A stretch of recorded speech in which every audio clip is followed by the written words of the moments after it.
Deux chiffres tombent au Sahel et tout vacille d'un coup. Quand les prévisions annonçaient l'échec agricole, une annonce fixe pourtant un objectif colossal, faire pousser du cacao là où la poussière règne et transformer l'impossible en romantible en défi national, malgré les rires étrangers et les titres ironiques. Mais pour les jeunes, les soldats et les villages, que vaut cette promesse si l'humiliation guette et si Ibrahim Traoré demande de recommencer malgré les pertes visibles et que l'horizon du Burkina Faso semble bouger? La réponse commence dans les mains qui plantent, protègent et reviennent chaque matin sous un soleil implacable sans certitude de succès. La promesse posée d'emblée ne se limite pas à une culture agricole improbable. Elle engage une génération entière face à une alternative brutale, reprendre prise sur son avenir ou accepter une dépendance prolongée, souvent traduite par l'exil ou l'attente d'une aide extérieure. Dans ce cadre, l'initiative portée par Ibrahim Traoré fonctionne comme un test collectif, où l'échec n'est pas seulement technique mais profondément symbolique. Pour les jeunes burkinabés, l'enjeu est clair: rester et agir plutôt que partir par défaut. Pour les communautés rurales, il s'agit de transformer des terres jugées stériles en leviers économiques potentiels, même fragiles. Mais cette promesse contient aussi un risque majeur.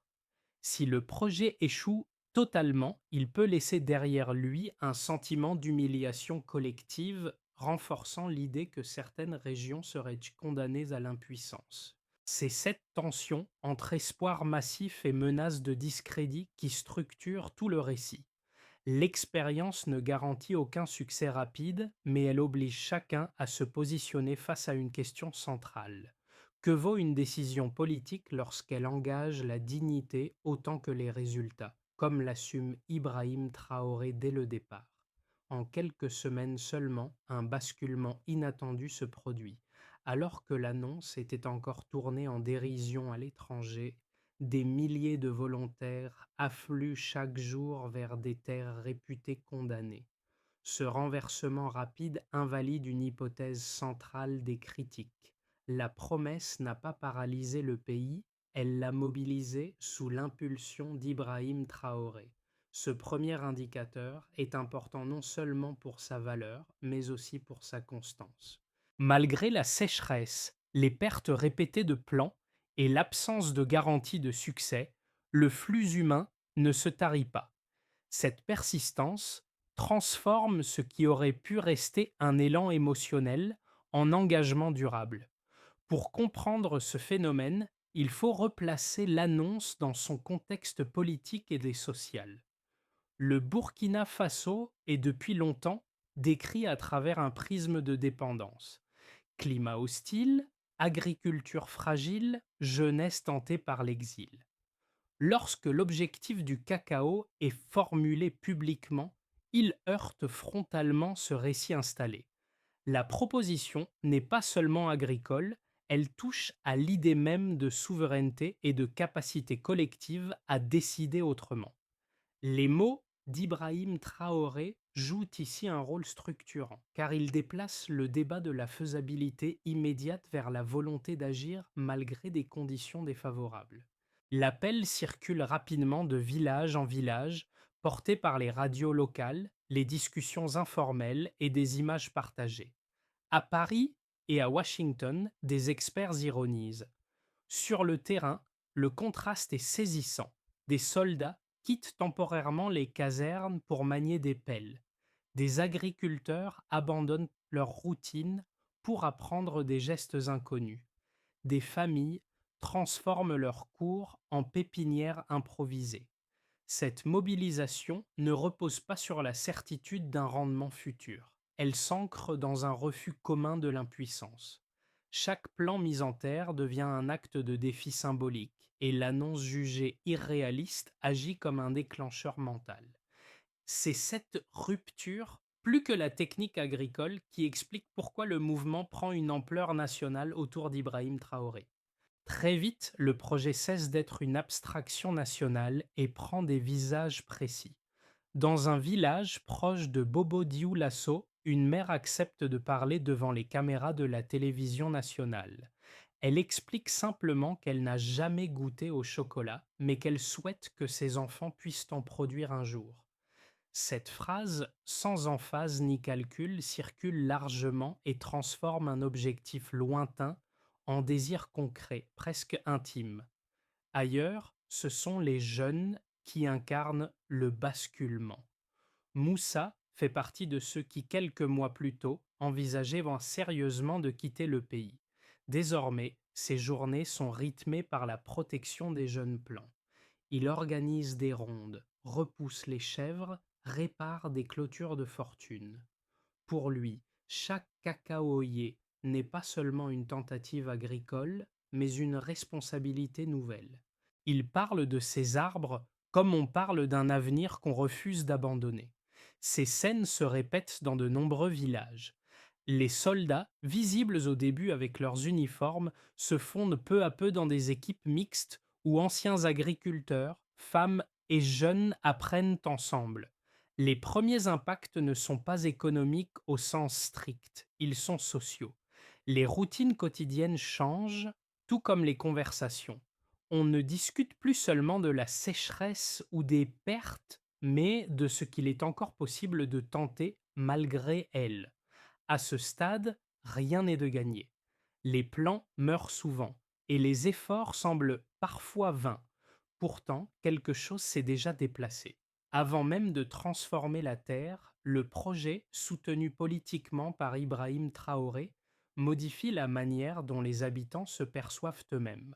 Le véritable impact initial n'est pas le cacao, mais le regard porté sur l'avenir. Avant l'annonce, le projet cacao n'existait que comme une idée théorique, presque provocatrice, évoquée dans un contexte marqué par la sécheresse, l'insécurité et la lassitude collective. Après l'annonce portée publiquement par Ibrahim Traoré, la dynamique change brutalement. En quelques jours, le pays entre dans une phase d'activation improvisée. Des seaux apparaissent, des pelles circulent de main en main, des tuyaux d'arrosage sont tirés à même le sol brûlant. À l'aube, des groupes se forment spontanément. On creuse, on arrose, on transporte de la terre rouge sous un soleil implacable. Chaque lever du jour devient un signal. Cette activation est brute, désordonnée mais massive. L'idée, encore fragile, s'incarne dans des gestes simples et répétés. Très vite pourtant, la tension monte. Le Sahel ne cède rien. Les jeunes plants brûlent sous la chaleur. Les pluies tardent et les premières pertes s'accumulent. Les chèvres et le bétail errant, attirés par les rares tiges vertes, détruisent en quelques minutes des journées entières de travail. Les anciens observent les champs avec scepticisme, rappelant que d'autres cultures ont déjà échoué dans ces conditions. Chaque semaine, des semis disparaissent. La fatigue se lit sur les visages et le doute s'installe, silencieux mais persistant. Pourtant, personne ne se retire vraiment. Au contraire, les jeunes redoublent d'efforts. Des patrouilles nocturnes s'organisent pour protéger les vergers. Des clôtures de fortune sont montées avec des matériaux récupérés. Le projet commence à ressembler davantage à une bataille d'usure qu'à une initiative agricole classique. Chaque plan perdu devient une raison de recommencer ailleurs, différemment. C'est dans ce contexte qu'intervient un premier point de bascule. Des journalistes étrangers reviennent, convaincus de filmer l'échec annoncé. Leurs images de plans flétris circulent à l'international, accompagnées de titres ironiques. À l'extérieur, ces images confirment un récit de dérision. À l'intérieur du pays, l'effet est inverse. La critique agit comme un catalyseur. Ce qui devait humilier renforce la détermination collective. Ibrahim Traoré réapparaît alors publiquement tenant des plans morts dans ses mains.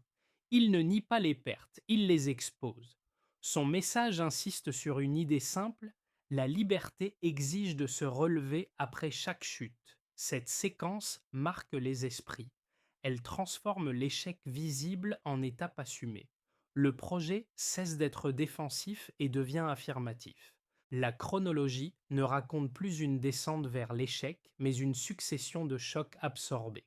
À partir de ce moment, le projet change de nature. Il n'est plus seulement une mobilisation spontanée, mais un processus qui accepte la durée, les revers et la répétition. Ce passage, discret mais décisif, prépare la transition vers une phase plus structurée, où l'enjeu ne sera plus seulement de planter, mais de tenir. Au départ, la ligne de base est brutale. Un environnement sahélien marqué par une sécheresse chronique, des pertes massives de semis et une quasi-absence de culture pérenne viable dans ces zones. 3 ans plus tard, l'écart observable ne se mesure pas par une réussite agricole pleine et entière, mais par des deltas précis qui indiquent un déplacement réel. Le premier concerne la mobilisation humaine. Dès la phase initiale, des milliers de volontaires sont présents quotidiennement sur les terrains, un volume inhabituel pour une initiative agricole née dans des conditions désertiques. Plus significatif encore que le chiffre exact et sa constance dans le temps. Malgré les pertes répétées de plants, malgré la deuxième année marquée par une sécheresse plus sévère, l'affluence ne se tarit pas. Cette persistance transforme une mobilisation émotionnelle en engagement durable. Là où l'on aurait pu observer un essoufflement rapide, on constate au contraire une capacité à absorber les échecs sans dissolution du collectif. Ce delta humain explique pourquoi le projet ne s'est pas effondré après les premiers revers visibles, contrairement à de nombreuses initiatives comparables. Le deuxième indicateur concerne l'évolution des terres elles-mêmes. Le cycle observé s'étend sur environ 3 années. La première est marquée par des pertes massives, semis brûlés, plants arrachés, découragement généralisé. La deuxième accentue ces difficultés avec une sécheresse encore plus dure. Pourtant, à l'issue de ce cycle, un contraste apparaît. Là où le sable dominait entièrement, des centaines de vergers montrent des signes de reprise. Cette échelle reste modeste, mais elle suffit à rendre le projet impossible à ignorer. Elle indique que certaines techniques d'irrigation, de protection contre le bétail et d'organisation collective produisent des effets tangibles. Le troisième repère marque une rupture stratégique. À la fin de la troisième année, l'ouverture de la première unité de transformation du cacao à Bobo Dioulasso change la nature du projet. Pour la première fois, une ligne de production locale fonctionne, même à capacité réduite. Ce point est crucial. Il montre que l'initiative ne se limite plus à planter des arbres, mais s'inscrit dans une chaîne de valeur complète. Plus tard, une seconde unité dans la capitale vient renforcer cette orientation, confirmant que la vision dépasse désormais le stade expérimental.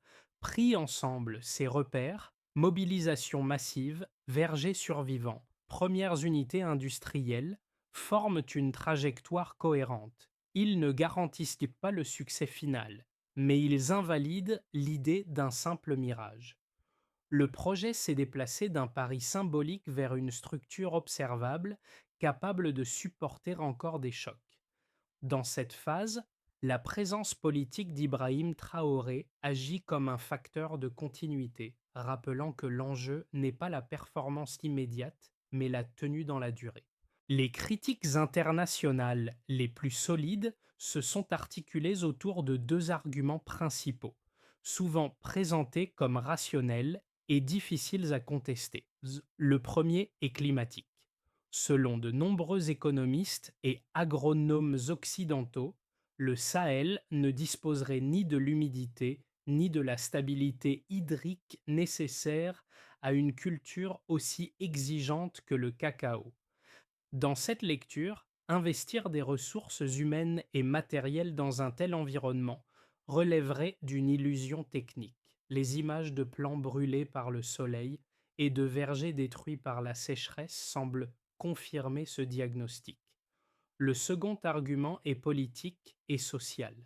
Il affirme que le pays détournerait ses forces vives de priorités jugées plus urgentes, sécurité, alimentation de base, services essentiels, pour se lancer dans un projet avant tout symbolique, sans garantie de rendement réel. Pris au sérieux, ces deux arguments ne sont pas absurdes. Le climat est effectivement hostile. Les pertes ont été massives, notamment lors de la deuxième année, et le risque d'un épuisement collectif existe lorsque les résultats tardent à se matérialiser. Sur le papier, l'échec paraît plausible, voire probable. Pourtant, cette lecture présente une limite majeure. Elle raisonne presque exclusivement en termes de faisabilité technique immédiate, en négligeant la dimension humaine du processus. Or, ce qui s'est joué autour du cacao au Burkina Faso ne se réduit pas à un calcul de rendement agricole. Malgré les pertes, le pays n'a pas assisté à une dispersion de ses forces, mais à une mobilisation persistante. Les jeunes ne se sont pas retirés, les villages n'ont pas abandonné et les équipes se sont réorganisées. De plus, l'argument du projet purement symbolique est fragilisé par un fait concret, l'émergence d'une capacité industrielle locale, même modeste. L'ouverture d'unités de transformation montre que l'initiative dépasse le registre du geste politique. Elle s'inscrit désormais dans une chaîne de valeurs réelles, encore fragile, mais observable. La contre-lecture ne prétend pas que le succès est assuré, ni que le climat cesse d'être une contrainte majeure.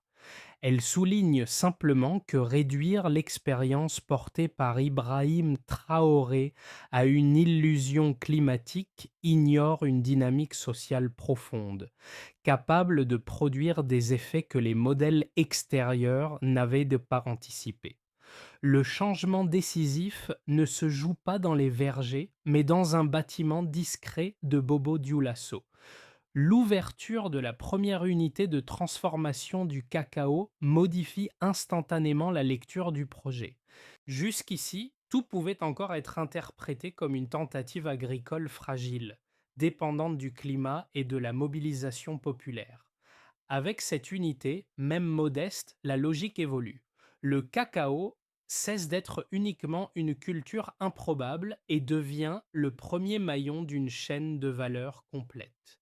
La scène est volontairement simple. Des machines encore limitées, des lots de fèves soigneusement triés, des travailleurs concentrés. Rien de spectaculaire, mais un signal clair. Transformer localement signifie conserver une partie de la valeur sur place, même à faible cadence. Ce passage du champ à l'atelier marque un point de non-retour narratif. Le projet ne peut plus être réduit à un symbole sans prolongement concret. La présence d'Ibrahim Traoré lors de cette étape renforce la portée du moment. Tenant un produit transformé localement, il incarne une continuité entre la promesse initiale et sa matérialisation partielle. L'ironie extérieure commence alors à se fissurer. Ce n'est pas encore un succès massif, mais c'est désormais un fait observable. À partir de là, la question centrale n'est plus de savoir si l'idée était irréaliste, mais jusqu'où cette structure naissante pourra résister au prochain choc.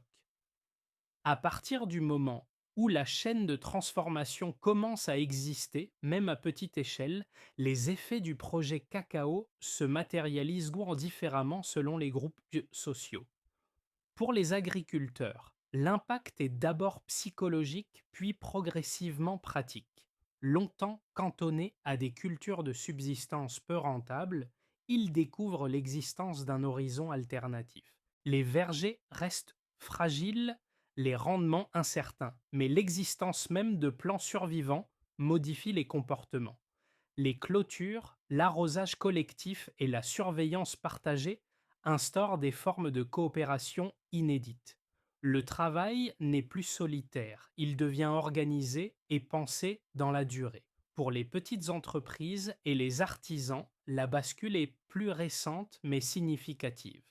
L'ouverture des premières unités de transformation crée un embryon de marché local.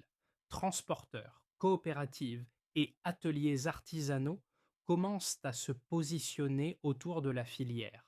Les volumes restent faibles, mais la rupture est qualitative. Transformer localement signifie conserver une partie de la valeur sur place. Des barres simples, du beurre et de la poudre de cacao apparaissent sur les marchés urbains, réduisant même marginalement la dépendance aux importations. Ce déplacement économique, encore limité, change néanmoins la perception des possibles. Chez les jeunes, l'effet est plus intime. Beaucoup envisagèrent autrefois l'exil comme unique horizon. Le projet leur offre une raison de rester, non par obligation, mais par engagement. Protéger un verger, apprendre une technique nouvelle, participer à une chaîne de production donnent un sens immédiat à leurs efforts.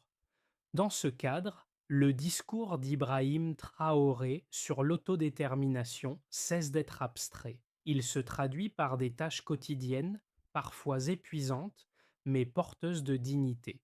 Le travail devient un acte d'appartenance, pas seulement une nécessité économique. À l'échelle du pays et de la région, les répercussions sont politiques et symboliques. Le Burkina Faso commence à être observé différemment par ses voisins du Sahel. Ce qui était perçu comme une initiative insensée devient un laboratoire d'autonomie. Les diplomaties étrangères, autrefois ironiques, adoptent un ton plus prudent. Sans bouleverser les équilibres régionaux, le projet modifie le récit dominant. Sous l'impulsion politique d'Ibrahim Traoré, un pays montre qu'il peut tenter autre chose que ce qui lui est prescrit, même dans un environnement contraint. À horizon de 6 à 12 mois, plusieurs trajectoires restent ouvertes, sans hiérarchie de probabilité, mais avec des conséquences très différentes. Le premier scénario, le plus plausible, est celui d'une continuité sous contrainte. Si les demeurent faibles, mais relativement régulières, alors les vergers déjà adaptés pourront maintenir une progression lente. Les plans résistants formeront un socle minimal suffisant pour éviter un recul brutal. Dans cette configuration, la mobilisation quotidienne reste déterminante. Si les équipes locales poursuivent leur coordination, la protection contre le bétail et l'entretien collectif continueront de produire des effets stabilisateurs. La production demeurera modeste, mais les unités de transformation fonctionneront à faible cadence, assurant une présence continue du cacao local. Un second scénario, plus favorable, repose sur un élargissement progressif. Si une saison légèrement plus clémente survient et si les techniques d'irrigation testées dans plusieurs villages se diffusent davantage, alors les vergers pourraient s'étendre au-delà des zones pilotes.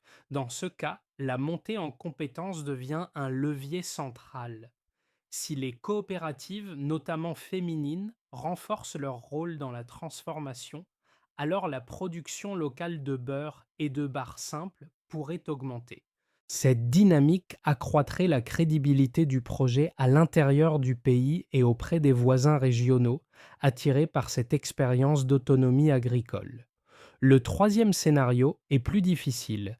Si une nouvelle sécheresse comparable à celle de la deuxième année frappe les plantations, alors une partie des acquis pourrait être fragilisée. Si, parallèlement, des pressions économiques ou symboliques extérieures s'intensifient, les capacités industrielles naissantes pourraient ralentir. Ce scénario n'effacerait pas les progrès réalisés, mais il testerait la solidité de la mobilisation collective et la capacité à absorber de nouveaux chocs sans découragement massif. Ces trajectoires rappellent une chose essentielle. L'enjeu n'est pas de prédire, mais de penser en conditions. Le projet avance moins par certitude que par ajustement successif. Sous l'impulsion politique d'Ibrahim Traoré, la question centrale devient alors moins le rendement immédiat que la capacité à tenir dans le temps, en adaptant continuellement les choix aux contraintes réelles. Au-delà des champs et des unités de transformation, le projet cacao agit aussi sur ceux qui l'observent, à l'intérieur comme à l'extérieur du pays. Pour de nombreux habitants, il a déjà dépassé le cadre d'une initiative agricole. Il s'est glissé dans la manière de parler de l'avenir, d'évaluer les choix possibles et de se projeter dans le temps. Dans les villages, les familles observent les jeunes cacaoyers comme on observe une promesse fragile. Chaque plan vivant rappelle qu'une possibilité nouvelle existe même si elle reste incertaine. Les discussions quotidiennes ne portent plus seulement sur la sécheresse ou les pertes, mais sur ce qu'il est encore possible de tenter malgré elles. Chez les jeunes, l'impact est plus personnel. Beaucoup avaient longtemps intégré l'idée que l'avenir se trouvait ailleurs, loin des terres arides où ils avaient grandi. Le projet introduit une alternative. Rester n'est plus seulement subir, cela peut devenir un choix. Apprendre à cultiver un arbre inconnu, protéger un verger collectif, participer à une chaîne de transformation donnent une utilité immédiate à leurs efforts. Le travail n'efface pas les difficultés, mais il offre un sens partagé, parfois décisif, pour des trajectoires individuelles. Pour la diaspora et les observateurs africains, l'expérience résonne différemment. Elle interroge les récits habituels associés au Sahel, souvent réduits à la pénurie et à la dépendance. Voir émerger des unités de transformation locales, même modestes, oblige à reconsidérer ces cadres. Le Burkina Faso apparaît moins comme un espace figé que comme un terrain d'expérimentation sociale et politique. Dans ce regard élargi, la figure d'Ibrahim Traoré n'est pas seulement celle d'un décideur, mais d'un point de référence autour duquel se cristallise un débat plus vaste sur la dignité, l'autonomie et le temps long du changement. Pour que l'élan né autour du cacao se transforme en structure durable, le projet doit désormais avancer de manière plus pragmatique avec des étapes simples et clairement coordonnées. Le premier levier reste l'organisation locale. Si chaque village consolide des équipes dédiées à la surveillance et à l'entretien des vergers, alors la résilience face au bétail et aux aléas climatiques augmente mécaniquement. Il ne s'agit pas d'intensifier l'effort, mais de le stabiliser par des routines partagées, observables dans le temps. La formation constitue le deuxième pilier. Les centres déjà créés doivent multiplier les sessions pratiques sur l'irrigation, la gestion des pépinières et la protection des sols. Si ces savoirs se diffusent de manière homogène, alors les erreurs coûteuses des premières années peuvent être réduites. Cette montée en compétences conditionne directement la survie des zones où les cacaoyers ont déjà résisté. Le troisième axe concerne l'alignement industriel. Les unités de transformation doivent synchroniser leur calendrier avec les volumes réellement disponibles. Si les achats, le stockage et la distribution sont planifiés avec rigueur, alors la filière cesse d'être symbolique pour devenir cohérente. Une cadence réduite mais régulière vaut davantage qu'une montée en charge prématurée, difficile à soutenir. À ce stade, la présence d'Ibrahim Traoré joue un rôle politique précis. Elle sert de rappel que l'autonomie économique repose sur la continuité plutôt que sur des coups d'éclat. Enfin, un quatrième levier s'ouvre à l'échelle régionale. Si les échanges techniques avec les pays voisins du Sahel s'intensifient, alors le Burkina Faso peut renforcer sa propre résilience tout en partageant une expérience encore rare. Ensemble, ces conditions ne garantissent pas le succès, mais elles offrent une méthode pour transformer une volonté collective en trajectoire soutenable. Dans les villages où tout a commencé, un souvenir revient souvent, celui d'une mère qui expliquait calmement qu'elle n'avait jamais goûté au chocolat, mais qu'elle souhaitait voir ses enfants en produire un jour. Son visage, marqué par la fatigue et la patience, est devenu un symbole discret du projet. Elle ne parlait ni de rendement, ni de marché, mais de transmission. Ce motif simple traverse toute l'expérience, du premier semis fragile aux ateliers de transformation encore modestes. Aujourd'hui encore, des femmes comme elle continuent d'arroser les jeunes cacaoyers, de réparer des clôtures et de protéger des plans fragiles comme on protège une promesse que l'on refuse d'abandonner. Ces gestes répétés, presque invisibles, donnent une épaisseur humaine à ce qui pourrait n'être lu que comme une politique agricole risquée. Ils rappellent que le changement ne se mesure pas seulement en tonnes produites, mais en persévérance quotidienne. Avec le temps, le cacao a cessé d'être uniquement une culture improbable. Il est devenu un miroir. Un miroir dans lequel une partie du pays apprend à se regarder autrement, loin des récits de fatalité et des attentes extérieures. Dans cette continuité, la parole et la présence d'Ibrahim Traoré fonctionnent moins comme une promesse de réussite que comme un rappel constant de dignité collective. Ce qui a pris racine n'est pas une certitude, mais une volonté partagée.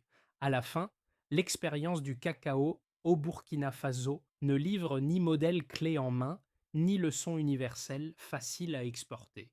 Elle propose autre chose, plus inconfortable et peut-être plus utile, une invitation à regarder différemment des trajectoires qui se construisent loin des centres de pouvoir habituels. Sous la sécheresse et les contraintes multiples, un pays a choisi d'agir sans attendre la validation extérieure, en acceptant l'incertitude comme condition de départ.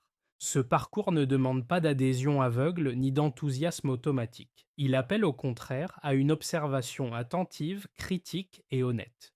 Faut-il juger ces initiatives uniquement à l'aune de leurs rendements immédiats ou aussi à travers les déplacements sociaux, symboliques et politiques qu'elles provoquent? La démarche impulsée par Ibrahim Traoré ne garantit pas un avenir radieux, mais elle oblige à poser la question du temps long, de la dignité et de la capacité collective à tenter autre chose. Pour les spectateurs extérieurs, l'enjeu est peut-être là. Considère-t-on ces expériences comme des anomalies à corriger ou comme des tentatives légitimes de redéfinir un avenir commun sous contrainte? La discussion reste ouverte. Elle dépend aussi du regard que chacun choisit de porter sur ces récits et de la place que l'on accorde à l'effort, au doute et à la persévérance dans l'idée même de développement.